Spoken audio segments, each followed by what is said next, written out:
suis courtier en énergie.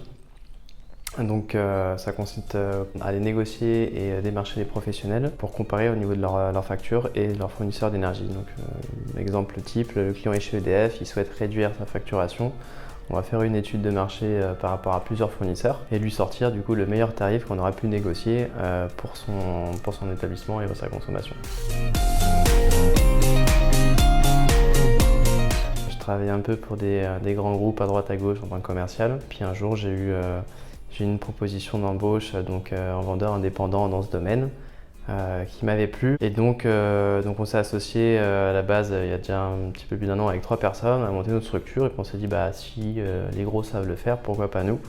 Et surtout le fait de travailler pour nous et pas pour quelqu'un d'autre au-dessus, quoi.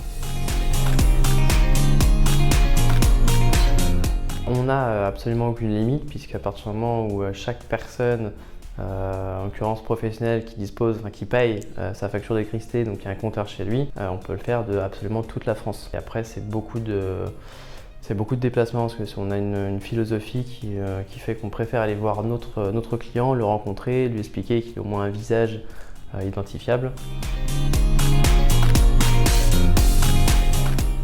Qui est gestion administrative et entre guillemets d'un point de vue juridique, s'adapter justement à tous ces modes-là, à savoir ce qu'on peut faire, ce qu'on ne peut pas faire, calculer les frais, les marges, les charges qu'on va avoir derrière par rapport aux entrées d'argent qu'on va avoir. Je pense qu'elle a impacté de bien des manières. Je me suis vu être plus rigoureux. C'est vrai qu'au début, dans les premiers temps, on se dit cool, c'est la grosse liberté, on se permet des choses, voilà, c'est bon pour le propre patron, on fait un peu les horaires un peu n'importe comment. Et très vite, la réalité du terrain nous revient et non, voilà, on travaille pour nous, mais justement parce que c'est pour nous, il faut être encore plus rigoureux et plus sérieux qu'avant. Mis à part tout ça, je pense que c'est la meilleure expérience qui aurait pu m'arriver. Tous ceux qui me connaissent, aucunement ils auraient pu se douter que je décide de créer ma société et de me lancer là-dedans en tant qu'indépendant. J'ai envie de dire qu'il faut vraiment que l'opportunité soit énorme.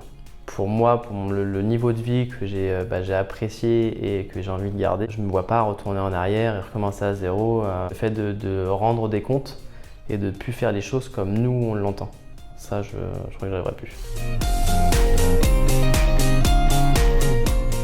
La patience et surtout bien se renseigner avant de se lancer, de vraiment tout cloisonner. J'ai vu dernièrement sur LinkedIn une personne qui avait publié une petite photo assez sympa d'un iceberg et on voyait la couche supérieure qui flotte de l'entrepreneur, génial, réussite, autopatron, argent, voilà. Et il y avait toute la partie inférieure de l'iceberg qui est largement plus grande.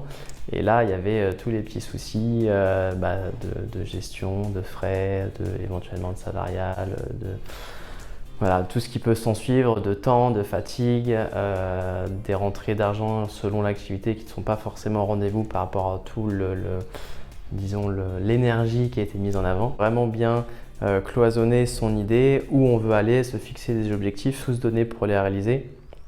Et vraiment bien se renseigner sur les statuts par rapport à l'activité et ce qu'on souhaite commercialiser en termes de produits ou de services. Il faut vraiment se projeter et à partir du moment où on a cette image qu'on visualise au loin et on sait qu'on veut l'atteindre ça, voilà, il faut se donner tous les moyens et